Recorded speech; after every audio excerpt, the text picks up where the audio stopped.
기도하겠습니다. 거룩하신 하나님 아버지, 저희가 이렇게 찬양과 예배를 드릴 수 있는 시간을 주셔서 감사드립니다.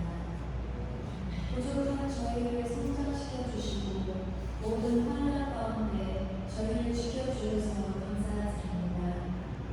오늘의 말씀을 통해서 아버지의 뜻을 더 이해할 수 있고 참 영적인 길을 더 알아갈 수 있는 힘과 인도를 부탁드립니다. 아버지의 사랑과 은혜를 감사드리고 찬양과 저희 마음을 드립니다. 예수 그리스도의 이름으로 기도드립니다. 할렐루야. 저희 이 시간 찬양 드리는 시간 갖겠습니다. 첫 곡은 주가 보이신 생명의 길입니다. 주님께 영광을 드리는 시간 갖겠습니다.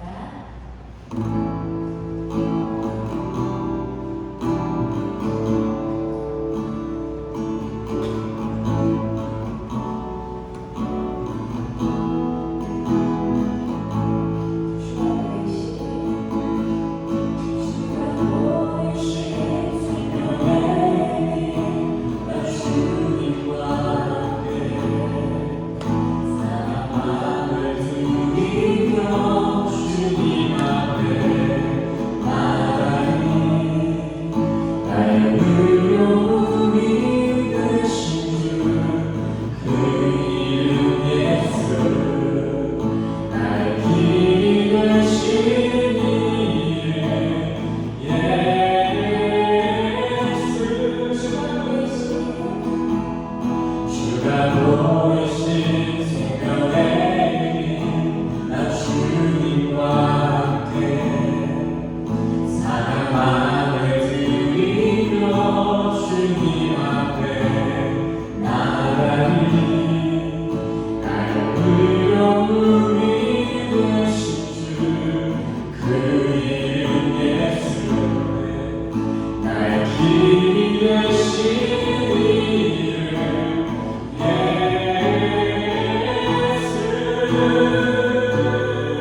우리 주님 앞에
여호와는 나의 자신이 내가 부족함이 없으리로다. 그가 나를 푸른 초장에 누이시며 쉴 만한 물가로 인도하시리로다. 내 영혼을 소생시키시고 자기 이름을 위하여 의의 길로 인도하시리로다. 내가 사망의 음침한 골짜기를 갈지라도 해를 두려워하지 않을 것은 주께서 나와 함께 하시리라. 주의 지팡이와 막대기가 나를 안위하시느니라. 주께서 내 원수의 목전에서 내게 상을 베푸시고 기름으로 내 머리에 바르셨으니 내 잔이 넘치나이다. 나의 평생의 선하심과 인자하심이 정녕 나를 따르니 내가 여호와의 집에 영원히 거하리로다. 아멘. 우리 시간 다 같이 일어나셔서 사도신경으로 신앙 고백하며 나가시겠습니다. 사도신경 함께 신앙 고백하시겠습니다. 전능하사 천지를 만드신 하나님 아버지를 내가 믿사오며 그 외아들 우리 주 예수 그리스도를 믿사오니 이는 성령으로 잉태하사 공동령 아래에 하시고 우리로 우리에게 구원을 받으사 십자가에 못 박혀 죽으시고 장사한지 사람들의 죽은 자 가운데서 다시 살아나시며 하나님으로서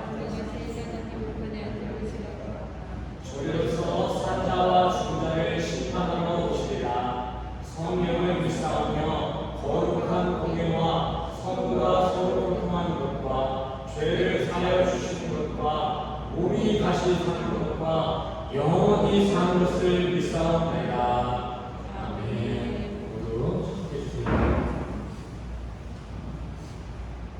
교회 소식입니다. 오늘 교회에 모이신 모든 성도님들을 주님의 이름으로 사랑하고 축복합니다. 새생명교회 주일 예배 시간은 목장이랑 한시입니다.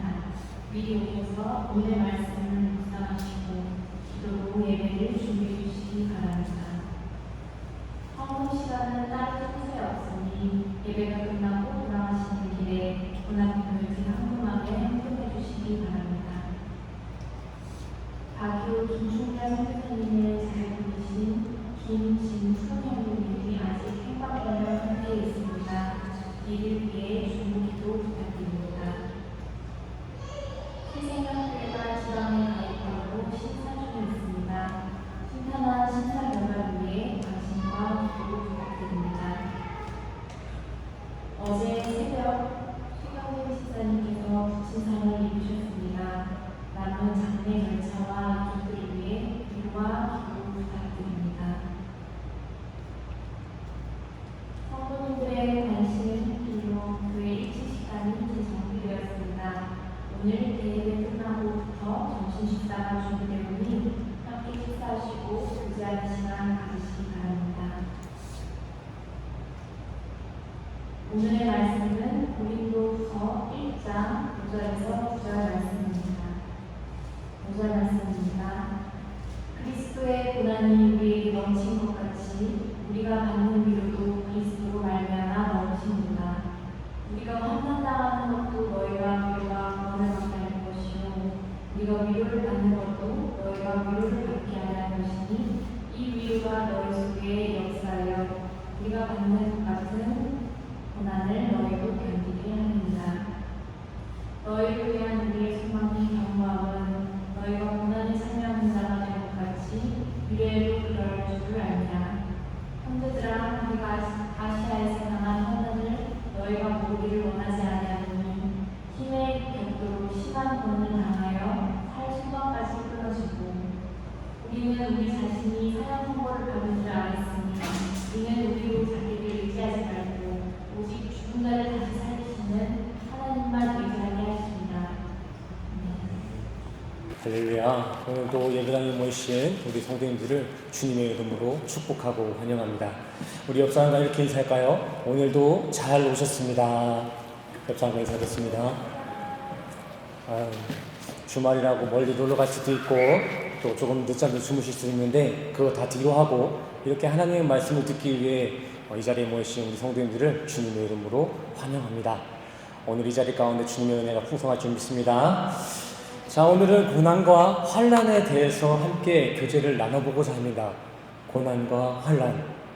고난과 환난에 대한 정의는 이전에 한번 이미 교제를 했으니까 더 다루지 않고요. 바로 질문을 하겠습니다. 왜 하나님은 우리 성도님들을 그렇게 사랑하신다면서 우리 성도들에게 고난을 주실까요? 하나님이 사랑하는 우리 하나님의 자녀들에게 하나님은 왜 고난과 환난을 주실까요? 아니, 조금 더 깊이 들어가서 왜 하나님은 성도의 고단한 삶에 침묵을 하실까요? 왜 대응을 안 하실까요? 우리를 사랑하지 않으셔서? 아니면 우리의 고난을 이렇게 이겨내게 할 힘이 없으셔서 그렇게 침묵하고 계실까요? 엄연히 말하면 우리가 하나님의 대답을 듣지 않고 있는 것입니다. 주님은 이 성경 말씀을 통해서 수천 년 전부터 우리의 앞길을 미리 하시고 여기에 다 적어 놓으셨어요. 우리의 고민과 고난과 환난들, 그 모든 것을 대응할 수 있는 그 힘과 대답을 이 성경에 다 적어 두셨다는 것입니다. 오늘 본문 말씀 바울도 구절을 통해 우리의 이러한 질문에 답변을 합니다. 9절입니다. 우리는 우리 자신이 사형 선고를 받은 줄 알았으니 이는 우리로 자기를 의지하지 말고 오직 죽은 자를 다시 살리시는 하나님만 의지하게 하심이라. 아멘. 방금 읽으신 본문에선 성도에게 고난이 있는 이유가 무엇이라고 이야기하고 있습니까? 제 아랫줄, 하나님만 의지하게 하십니다. 이 내가 아니라 하나님만을 의지케 하려고 우리 성도들에게 고난과 환난을 주셨다는 것입니다. 사랑하는 연인 간에도 이런 말 많이 합니다. 넌 나만 바라봐야 된다. 딴 놈 보다가 걸리기만 해야죠. 성도를 너무 사랑하시는 하나님도 이와 마찬가지입니다. 너는 성도야, 너는 나만 바라봐야 돼. 나는 네가 나만 바라볼 때까지 수단과 방법을 가리지 않을 거다. 바로 여기서의 하나님의 수단과 방법이 인간이 느끼기에는 고난과 환난이 될 수 있는 것입니다. 인간은 흔히 이러한 고난을 저주다, 시험이다 라고 하지만 이러한 현상을 하나님의 관점으로 바라보면, 재관찰해보면 고난은 하나님의 사랑 표현이라고도 할 수 있습니다. 사랑의 매, 이런 방향으로 접근하시면 될 것 같습니다. 또 만약 이렇게 고난을 사랑이다 라고 하면 너무 받아들이기에 현실감이 부족하니까 조금 더 원초적인 차원으로 성경과 또 현실의 이질감을 줄여가 보겠습니다. 선악과를 먹은 우리 인간은 태생적으로 아담의 피를 받고 태어난 이상 그 태생적으로 우리는 나라는 이 자기 자아 도취에 빠져 있습니다. 자기 자아를 너무 사랑해요.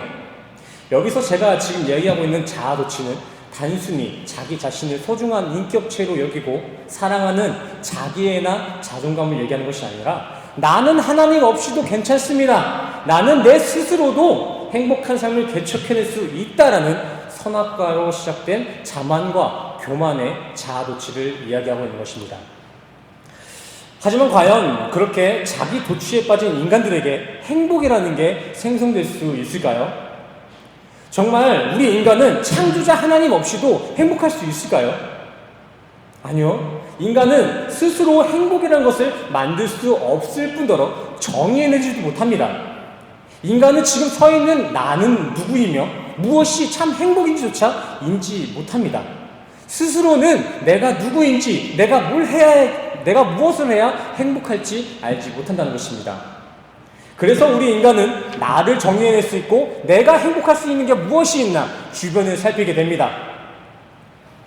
그렇게 주변을 둘러보니까 자신을 정의할 수 있는 몇 가지를 찾아냈어요. 그 주변에는 물질이 있었고요, 명예와 가족이 있고 건강 등등 여러 가지가 있었습니다. 인간은 그렇게 내 주변에서 발견한 것들을 통해 나 자신을 정의하고 그것들을 통해 행복하고자 시도했습니다. 그리하여 우리 인간은 사회적으로 성공한 나, 화목한 가족의 가장인 나와 같이 세상의 것들로 자신의 존재론을 정의해내고 그 자기 영역의 확장을 행복이라고 정의하게 됐습니다. 이러한 모습이 당연해 보이고 참 그럴듯해 보이지만 하나님은 이러한 인간의 자력행위를 음란이라고 정의하십니다. 하나님이 아닌 다른 것들로 자신을 정의하고 하나님이 아닌 다른 것들로 행복한 것, 그것은 하나님이 바라보셨을 때 음란이고 간음이라는 것입니다. 영적인 음란. 당연히 이러한 인간의 간음과 음란의 결과는 좌절과 실패, 절망과 불만족뿐이었습니다. 상식적으로 이렇게 실패를 겪으면 이제 이전의 것들, 저 세상 것들은 포기하고 다른 새로운 길을 찾아야 되는데 지혜롭지 못한 우리 인간들은 끝까지 저 길을 선택합니다. 세상이라는 한 우물만 파요. 실패를 마주할 것도 알면서도 계속 그 세상이라는 우물만 팝니다. 말 그대로 인지적 오류가 일어난 것입니다. 인간은 다른 방법을 찾지 않고 되려 내가 가진 돈이 좀 부족해서 아직 행복하지 못한 것인가? 지금보다 조금만 더 풍요로워지면 그땐 행복할 수 있겠지? 지금보다 더 높은 명예를 가지면 그땐 행복할 수 있겠지라며 계속해서 세속적인 삶에 자신의 목숨까지 베팅하며 인간 자력의 행복 생성을 도전합니다. 안타깝지만 그렇게 수천 년이라는 시간이 지난 현대인들, 우리 또한 여전히 그렇게 세상 고지론과 물질을 나의 궁극적인 행복의 대상으로 신앙합니다. 현재까지도 우리 인간은 여전히 세상 것들을 사랑하며 세상 것들로 자신을 정의하고 그러한 삶이 행복한 삶이라며 자기 자신에게 세뇌시키고 살아가고 있습니다. 허나 그러한 세상의 것들은 인간을 정의하고 행복하게 하는데 부족했는지 그러한 음란의 시간은 흘러가면 흘러갈수록 인간에게 우울증과 자살만을 안겨주었습니다. 인간이 바라던 대로 이전보다 훨씬 더 발전되어진 과학의 발달과 현대 문명을 누리고 있고 풍족한 자본 시스템 속에서 넉넉하게 잘 살고 있는데 그 기대와는 달리 인간의 행복 지수는 나날이 낮아지고 있고 자살률과 우울증의 빈도는 나날이 증폭되고 있습니다. 이러한 이야기는 먼 나라, 이웃나라, 남들, 먼 옛날 조상님들의 얘기뿐만이 아니라 창세기 때 아담이 선악과를 먹은 이후로부터 쭉 이어져 온 우리 인간 모두의 역사입니다. 우리 모든 인간은 6,000년 전부터 쭉 이러한 수순을 반복하고 있어요. 물론 인간은 수천 년간의 쌓인 그 데이터를 통해서 이 세상의 것들은 행복의 근원이 아닌 걸 알게 되었습니다. 하지만 결핍을 해결해내지 못한 인간은 계속해서 세상을 붙잡습니다. 그렇다면 우리 인간은 도대체 무엇으로 언제쯤에나 행복해질 수 있을까요? 어떻게 인간의 결핍이 해결될 수 있을까요? 인간의 본질을 아시면은 우리는 행복해질 수 있습니다. 골로새서 1장 16절입니다. 만물이 그에게서 창조되되 하늘과 땅에서 보이는 것들과 보이지 않는 것들과 혹은 왕권들이나 주권들이나 통치자들이나 권세들이나 만물이 다 그로 말미암고 그를 위하여 창조되었고 또한 그가 만물보다 먼저 계시고 만물이 그 안에 함께 계시느니라. 요한계시록 4장 11절 말씀을 계속 보실게요. 우리 주 하나님이여 영광과 존귀와 권능을 받으신 것이 합당하오니 주께서 만물을 지으신지라 만물이 주의 뜻대로 있었고 또 지으심을 받았나이다 하더라. 아멘.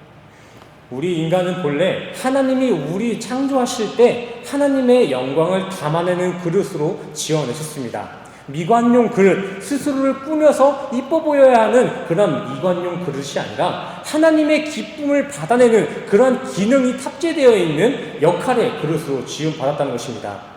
그러기에 우리 인간은 이 인생의 그릇에 하나님을 채워내지 못하고 하나님의 영광을 누리지 못한다면 그 그릇된 인생 가운데 결코 만족도, 행복도 있을 수가 없는 것입니다.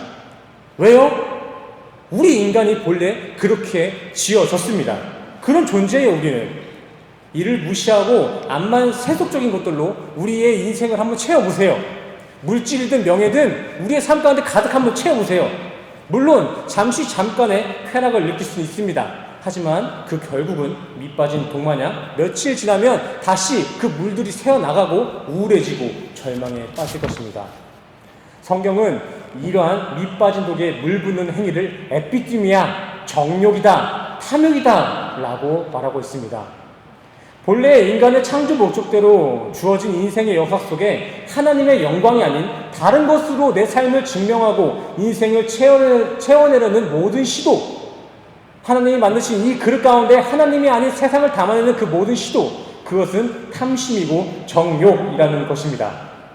골로새서 3장 5절에서는 이러한 탐심과 정욕을 두고 그건 우상숭배다. 그러한 땅의 지체들은 모두 죽여야 한다. 그렇게 네 인생을 지배하고 있는 음란을 죽여야 한다라고 경고하고 있습니다. 왜요?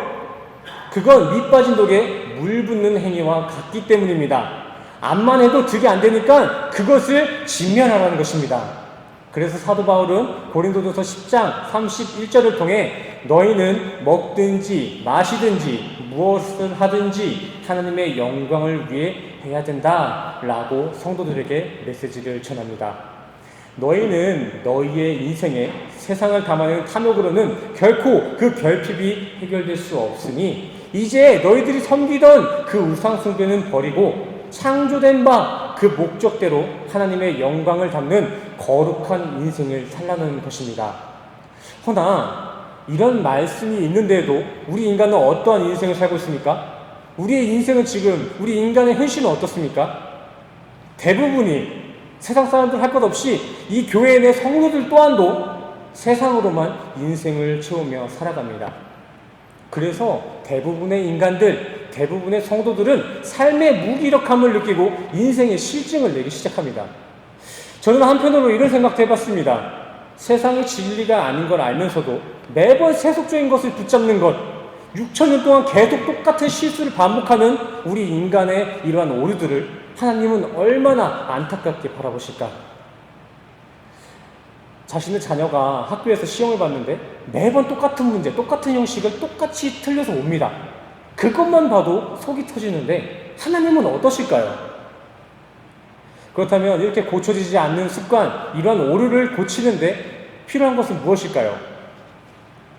지사님, 재우가 만약에 똑같은 문제 똑같이 계속 틀려와요. 그때 어떻게 해야 되죠? 가르쳤는데 계속 똑같아요. 그럼 어떻게 해야 되죠? 사랑의 매를 대야겠죠. 사랑의 매. 안수사님이 어제 저녁 드시면서 이런 말씀 하셨어요. 아들들은 진짜 몇 대 맞고 아파야 말을 좀 알아듣는다고. 맞습니다. 인간은 아들이고 성인이고 좀 아파야 경각심을 좀 느낍니다. 이에 있어 성경신학자 C.S. 루이스 또한도 고난은 신앙의 확성기다 라는 말을 남긴 바가 있습니다. 눈앞에 놓여진 진리의 말씀을 찾지도 듣지도 못하는 이들을 위한 하나님의 확성기. 진리는커녕 돈에만 미쳐있고 명예에만 목숨을 베팅하는 우리 현대인들에게는 이 고난이라는 확성기가 필요합니다. 그래서 하나님은 그렇게 우리 인간의 진짜 행복을 되찾아주기 위해 프로젝트 하나를 이렇게 만드시는데 그 프로젝트 이름이 바로 고난입니다. 고난. 부제로는 사랑의 매. 성도님들의 인생 가운데 자꾸만 말도 안 되는 역경들이 들이닥친다면 너무 좌절할 필요 없습니다. 운이 없다고 자신의 인생을 원망하지 마세요. 그러한 고난은 운이 없어서 어쩔 수 없이 닥친 우연이 아니라 하나님이 정하신 필연적인 운명이며 그것이 바로 하나님이 우리와 함께하고 있다는 증거가 될 줄 믿습니다. 하나님의 시간 가운데는 우연이란 없습니다. 전부 다 하나님이 계획하신 필연적인 운명입니다. 고난은 하나님의 구원 프로젝트가 우리 성도인들의 삶에 적용되고 있는 것을 현실적으로 이렇게 증거하고 있는 거예요. 우리의 삶에 시련과 환난이 다가온 것은 단순히 우리가 피해야 할 저주가 아니라 성경 속에 나와 있는 이 글들이, 신학으로 정해져 있는 그 이론들이 우리의 삶에 직접 실현되고 실습되어진 것입니다. 이어 관련해서 이전에 배웠던 출애굽기 내용도 한번 살펴보겠습니다. 구약의 하나님은 AD 1200년경 이집트 노예로 있는 이스라엘을 향해 너는 내 거야, 너는 나의 백성이다 라는 말씀을 선포하십니다. 그리고는 노예로 있던 이스라엘을 기적과 이적으로서 애굽에서 탈출시켜냅니다. 근데 하나님은 애굽에서 탈출한 그 이스라엘을 황량한 광야로 인도해내세요. 먹을 것도 없고요, 마실 것도 없고 편히 누울 곳도 없는 모래밭, 사막 하면은 더운 것만 생각하시는데 그 광야, 그 사막의 진짜 힘든 점은 낮에는 엄청 더운데 밤에는 또 엄청 춥습니다. 그렇게 아침이면 타 죽고 저녁이면 얼어 죽는 극단적인 환경의 사막으로 자신의 백성들을 인도했다는 것입니다. 하나님께서 이스라엘을 자신의 백성으로 삼으시고 아들로 삼으신 지 가장 먼저 하신 일이 그 아들된 이스라엘을 잘 먹이고 잘 입히면서 파티를 열어준 게 아니라 그 양자된 200만 명의 이스라엘 백성들을 아무도 찾지 않고 누구도 원치 않는 사막으로 밀어 넣으셨다는 것입니다. 왜 그러셨을까요? 자기 아들 하라고 잘 살고 있는 사람들 꺼집어 내다 놓고서는 왜 그러한 그보다 못한 환경으로 밀어 넣으셨을까요? 하나님은 신명기 8장을 통해서 우리에게 답변하십니다. 제가 읽겠습니다. 내 하나님 여호와께서 이 40년 동안에 너로 광야의 길을 걷게 하신 것을 기억하라. 이는 너를 낮추시며 너를 시험하사 내 마음이 어떠한지 그 명령을 지키는지 아니 지키는지 알려 하심이라. 너를 낮추시며 너로 줄이게 하시며 또 너도 알지 못하며 내 열조도 알지 못하던 만나를 내게 먹이신 것은 사람이 떡으로만 사는 것이 아니요 여호와의 입에서 나오는 모든 말씀으로 사는 줄을 너로 알게 하시니라. 16절도 이어서 읽겠습니다. 내 열조도 알지 못하던 만나를 광야에서 내게 먹이신다니 이는 다 너를 낮추시며 너를 시험하사 마침내 내게 복을 주려 하시며니라. 아멘. 하나님이 자신의 백성인 이스라엘을 왜 광야에 넣으셨습니까? 저기 나오잖아요. 자신의 백성을 안아 겸손케 하시고 레바브 백성들의 중심이 지금 어디를 향하고 있는지 지금 너희의 믿음의 민낯이 어떠한지를 확인하기 위해 광야를 허락하셨다는 것입니다. 또 다음 구절에서는 뭐라고 얘기합니까? 광야에서의 그러한 과정은 결국 너희 인간은 이 땅에서 나는 땅의 소산, 땅의 에너지가 아닌 만나, 하늘의 소산, 하나님의 말씀으로 살아야 함을 교훈하는 것입니다. 그리고 마지막으로 하나님께서는 16절을 통해 이스라엘에게 이렇게 말씀하십니다. 이게 다 너희에게 복을 주려고 한 것이다. 야타브, 니들이 그토록 빌고 빌었던 그 복, 그 잘됨의 복을 내가 너희에게 주기 위해서 너희를 광야에 밀어 넣었다는 것입니다. 이때 이스라엘이 그 광야에 낮에는 덥고 밤에는 추워 죽는 그런 광야에 얼마나 있었는지 기억하십니까? 광야 여정 몇 년이었죠? 40년입니다. 40년. 자, 여기 보이십니까? 여기 애굽, 여기서 출발해요. 그리고 목적지는 이쪽이에요. 가나안 쪽, 이쪽. 이렇게 딱 봐도 별로 안 멀어 보이죠? 예, 보이시는 바와 같이 그렇게 멀지 않았어요. 그냥 짧은 코스로 쭉 가거나 이렇게만 가도, 이렇게 이쪽으로만 가도 2주면은 충분히 갈 수 있는 거리였습니다. 근데 하나님은 저렇게 일부러 밑으로 돌리시고 위로 갔다가 아래로 내려갔다가 위로 갔다가 다시 돌아갔고 그렇게 이스라엘을 뺑뺑 돌려서 40년 동안 이스라엘 백성들을 광야에 포위시켰습니다. 왜 그러셨다고요? 하나님만 의지하게 하려고. 하나님만 의지하는 것이 진짜 축복임을 그들에게 알려주려고 그렇게 뺑뺑 돌렸다는 것입니다. 이스라엘은 탈출 이전 400년간을 애굽의 노예로 살았습니다. 그동안 그들은 자연스럽게 이방 문화에 젖어들면서 이방신을 신앙하기도 했어요. 그렇게 이스라엘 사람들은 오랜 시간 노예로 지내면서 자신들도 모르게 이방화가 되었다는 것입니다.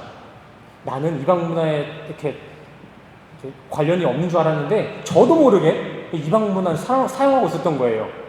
이렇게 사투리, 지역 사투리 쓰시는 분들 보면 그렇잖아요. 서울에 올라와가지고 나는 사투리 안 쓰는데, 나는 그런 방언 안 쓰는데 얘기하는데 정작 서울에 사는 사람들은 그 사람들이 사투리 쓴다고 이렇게 얘기하잖아요. 그런 것처럼 지금 이스라엘도 400년간 노예로 지내면서 자신도 모르게 이방 문화에 젖어들었다는 것입니다. 하나님은 바로 그런 더러운 것들을 모두 버리고 유일신이신 하나님만 의지하게 하시려고, 하나님만으로 살게 하시려고 자신들의 백성들을 고단한 광야에 인도하신 것입니다.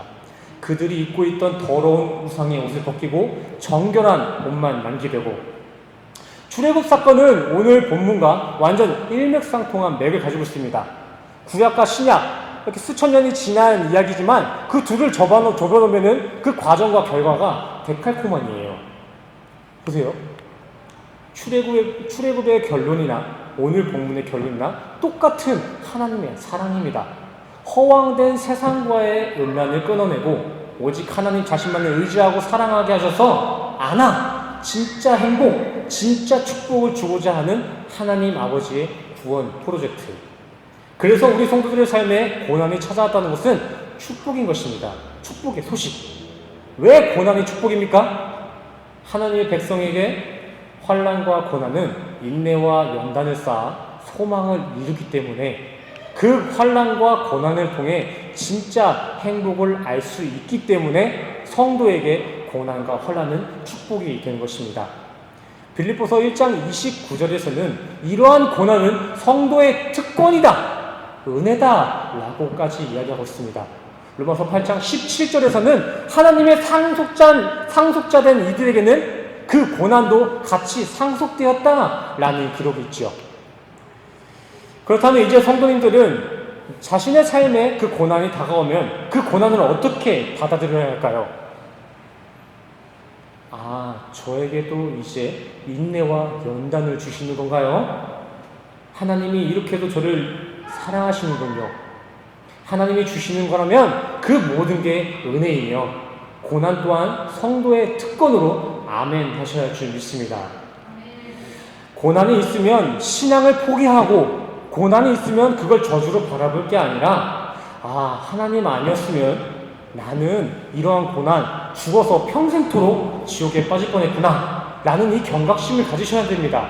그리고는 더욱더 주님만을 의지하시면서 영원한 소망을 향해 한 걸음 한 걸음 나아가셔야 됩니다. 그게 신앙생활이에요. 신앙생활. 이 고난이라는 단어는 본래 라틴어 트리블룸이라는 단어입니다. 트리블룸.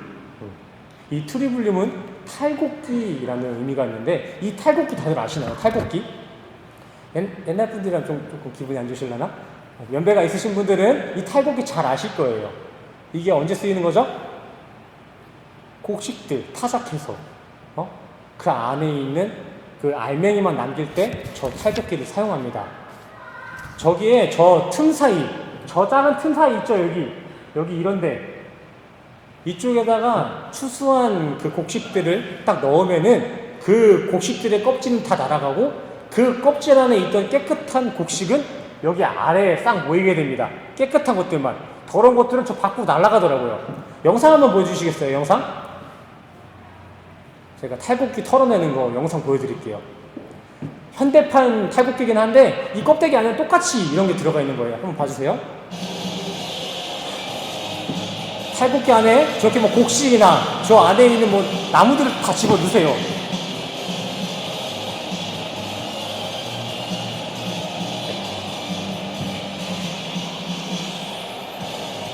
그렇게 되면은 그 더러운 불순물들은 뒤로 다 날아가게 되죠.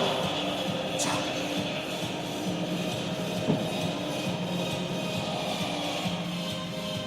싹 다 날아가요. 그리고 그 밑에 저 검정 색깔 깨 보이세요? 저 깨들은 이제 그 탈곡기 그 아래에 고스란히 남게 됩니다. 여기까지만 털어주세요. 예, 보이세요? 아까 그 나무 그 전체를 집어넣는데 저 아래는 저 깨끗한 콩만 남아옵니다. 여기까지 펴주세요. 네. 우리 성도에게 고난이란 바로 저 트리블룸, 탈곡기에 들어가는 것과 같습니다. 그러니까 얼마나 아프고 힘들까요? 우리가 겪는 고난은 그렇게 힘든 게 맞아요. 근데 우리는 저 고난, 탈곡기를 반드시 통과해야 합니다. 그렇게 힘든 고난의 과정을 통해서 우리는 반드시 세상과의 정을 떼어내야 합니다. 더러워진 우리 몸에 묻은 그 세상의 때를 모두 털어내야 돼요. 우리는 정결함만 남아있어야 됩니다. 한번 생각을 해보세요. 비행기를 타는 데에만 해도 별의별 거를 다 걸러냅니다. 비행기 탑승하려면은 칼이나 뭐 배터리, 물, 뭐 페인트, 라이터 이런 거 다 내려놓고 가야 합니다. 비행하는데 위험이 될 수 있는 거라면은 이 외에도 다 내려놔야 우리는 비행기에 탈 수 있는 것입니다. 하물며 우리 인간이 천국에 들어가는 과정은 어떨까요?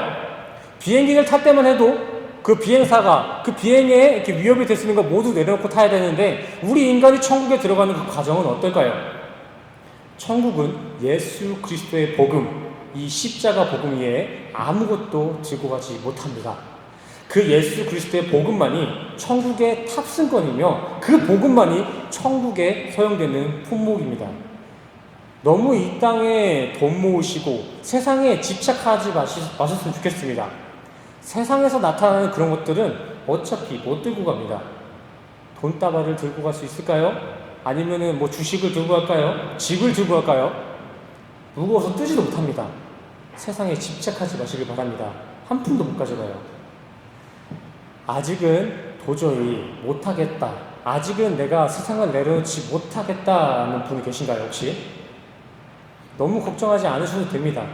하나님은 우리의 그러한 집착들을 어떻게든 떼어내십니다. 고난이든 환난이든 수단과 방법을 가리지 않고 우리 성도의 간음을 끊어내세요. 근데 굳이 그 고난, 그 탈곡기에 들어가서 아파야만 그 집착을 내려놓으시겠습니까? 꼭 그렇게 아파야, 꼭 그렇게 얻어맞아야 말을 들으시겠습니까? 지혜로운 우리 성도님들은 미리 지금 이 시간 이 자리에 그 집착들 모두 내려놓으시고 주님만 붙잡으시길 간절히 소원합니다. 세상은 잠깐이지만 결국 우리를 영생으로 인도하시는 것은 예수 그리스도 한 분입니다. 우리 세상교회 성도님들은 탈곡기에 들어가지 않고도 그 고난이 없이도 예수로만 만족하시고 예수로만 행복을 누리시는 지혜로운 성도님 되시기를 간절히 소원합니다. 또한 우리 성도님들의 삶의 여정 가운데에는 고난뿐만이 아니라 주님의 위로와 안식이 함께 하실 줄 믿습니다. 아멘. 기도하시겠습니다. 주님이 우리에게 허락하신 모든 일들이 다 은혜인 줄 믿습니다. 우리가 겪는 고난과 환난도 주님의 은혜로 합력되어 하나님이 기뻐하실 선이 되어질 줄 믿사오니 때론 세상살이가 광야같이 외롭고 탈곡기에 빨려 들어간 것처럼 괴로울지라도 절대 포기하지 않게 하시고 주님이 주시는 믿음의 소망 붙잡고 주님 만나기까지 힘써 이기며 살아가는 우리 모든 성도들 수 있도록 도우시고 인도하여 주시옵소서. 이 세상은 잠깐입니다. 이 잠깐의 마음을 뺏기지 않게 하시고 주님 계신 영원한 곳으로 우리의 인생을 인도하여 주시옵소서.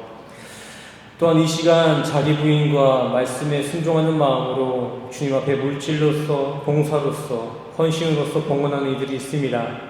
헌금의 크기나 헌신의 정도가 신앙의 경중이 아닌 줄 믿습니다. 드려지는 이들의 마음의 중심을 보시고 주님의 방법으로 그들의 봉헌을 축복하여 주시옵소서.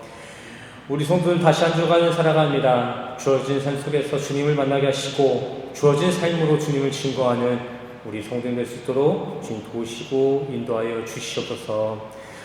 다시 마주하는 한 주 가운데서도 주님께서 지켜주실 줄 믿사오며 예수 그리스도의 이름으로 간절히 기도드렸습니다. 네. 할렐루야. 이 시간 다 같이 가슴에 손을 얹으시고 함께 축도로 예배를 마치겠습니다. 축도하시겠습니다. 지금은 우리 주 예수 그리스도의 은혜와 십자가에서 완성하신 주님의 사랑이 지금 이 자리에 모이신 모든 성도님들의 머리머리 위에 지금으로부터 영원까지 함께 하시기를 간절히 축원하옵나이다. 사랑하는데 주님의 평안을 하시고 주님의 말씀이 참된 행동가 될 수 있도록 그들 삶을 보내며 정말 신뢰할 수 있는